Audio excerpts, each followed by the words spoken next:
Dans cette vidéo, je vais vous expliquer en quelques minutes les bases du SIP. SIP, c'est Session Initiation Protocol. Alors, c'est vraiment une introduction générale. Évidemment, il y a des gens qui écrivent des livres entiers sur le protocole SIP. Il y a des formations entières qui durent des heures sur SIP. Donc là, c'est vraiment une présentation générale, une introduction générale. Alors, si ce genre de sujet vous intéresse, inscrivez-vous à la newsletter. J'ai mis le lien en dessous.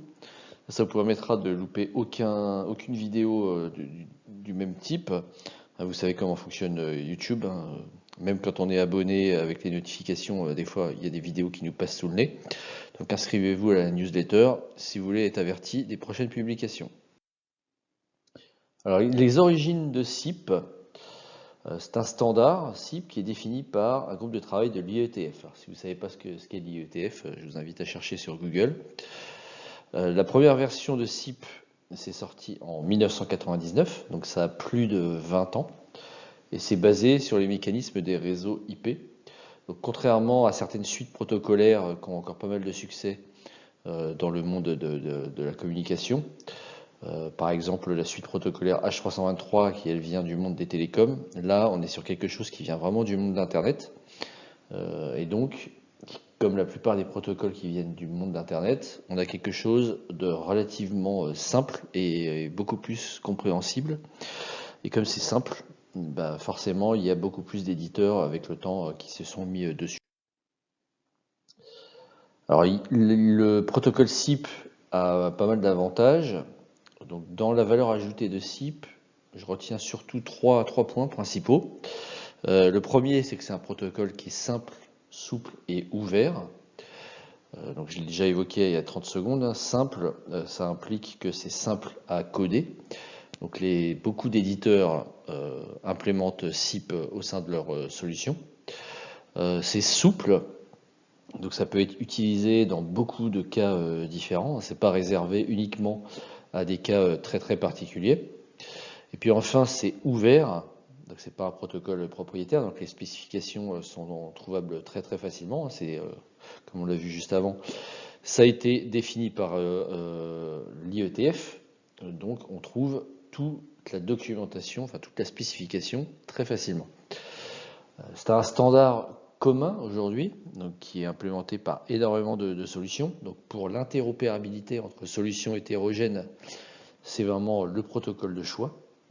Et puis enfin, c'est particulièrement adapté aux problématiques de communication actuelles. Notamment tout ce qui est communication unifiée et les besoins qui sont associés, donc la mobilité, la présence, les canaux multiples de communication, etc. Donc SIP, c'est vraiment un protocole avec une grosse valeur ajoutée qui mérite qu'on s'y intéresse. L'architecture de base est relativement simple. On a en bout de chaîne les user agents, qui sont en général des terminaux SIP, mais qui peuvent être aussi des applications SIP ou compatibles SIP. On a la fonction de SIP Registrar. Donc le registrar, il a pour fonction principale l'enregistrement des terminaux et l'enregistrement des user agents, plus précisément, et la correspondance entre les adresses SIP et les adresses IP. Donc on va pouvoir retrouver de fait très simplement sur un réseau IP où se trouve un user agent particulier avec une adresse SIP particulière. Autre composant important de l'architecture de base SIP, c'est le SIP proxy, qui lui va répondre et éventuellement retransmettre les requêtes. Alors une requête, ça peut être par exemple, je veux passer un appel en SIP vers tel user agent, donc j'envoie à mon SIP proxy la requête d'établissement d'appel, et c'est le SIP proxy qui lui va répondre à cette requête, et puis va ensuite retransmettre vers peut-être un autre SIP proxy, une autre plateforme plus loin, ou au sein de la même plateforme qui va transmettre à un autre user agent. Puis enfin, dans les composants principaux, on a la SIP gateway. Donc une SIP gateway, c'est une passerelle qui va être utilisée entre un environnement en général de voix sur IP, donc qui dialogue en SIP, qui sépare le SIP, et puis un environnement qui va être non IP, donc le plus souvent ça va être de l'analogique. Donc, par exemple, si on veut connecter des lignes analogiques type des vieux fax ou des choses de ce type-là, on va utiliser une SIP gateway. Alors, actuellement, SIP est utilisé pour un nombre de choses très très important. On a quand même quelques utilisations qui dominent. La première, ça va être l'interconnexion de systèmes de téléphonie hétérogènes, donc des systèmes de téléphonie différents, qui vont chacun avoir leurs particularités, mais qui vont chacun implémenter SIP, donc ils vont pouvoir dialoguer dans un langage commun. Deuxième usage principal qu'on retrouve de nos jours, c'est le raccordement au réseau téléphonique public.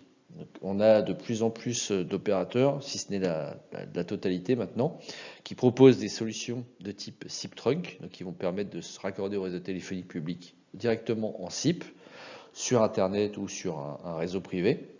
Donc ça, c'est en train de remplacer de plus en plus tout ce qui est technologie ancienne de raccordement en téléphonie publique, notamment les réseaux numériques, qui vont d'ici quelques années être amenés à disparaître. Puis, troisième utilisation principale de SIP actuellement, ce sont les téléphones SIP.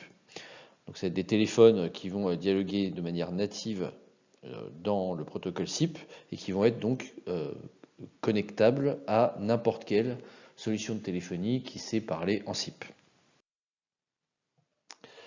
Alors, si ce genre de sujet vous intéresse, je l'ai déjà dit au début, inscrivez-vous à la newsletter. Donc, non seulement vous serez averti des prochaines publications, et puis aussi pour tous les inscrits à la newsletter, à chaque fois que je sors une nouvelle formation, vous en serez les premiers avertis, et puis vous aurez des tarifs préférentiels pour vous récompenser d'être inscrit à la newsletter. À bientôt.